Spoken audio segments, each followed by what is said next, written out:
அவைகள் முன்பும் பின்னும் கண்களால் நிறைந்திருந்தன.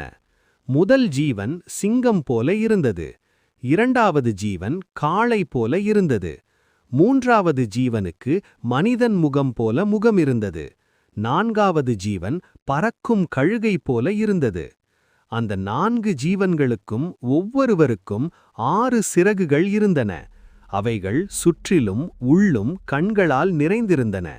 அவைகள் இரவும் பகலும் ஓயாமல் கூறின, பரிசுத்தர், பரிசுத்தர், பரிசுத்தர், இருந்தவரும் இருக்கிறவரும் வருகிறவருமான சர்வ வல்லமையுள்ள கர்த்தராகிய தேவன்.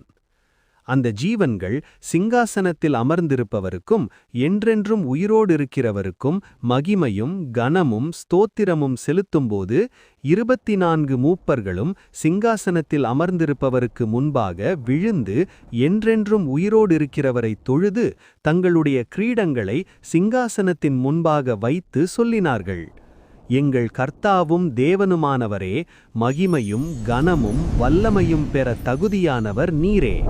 அனைத்தையும் நீர் படைத்தீர். உமது சித்தத்தினால் அவைகள் உண்டாயின.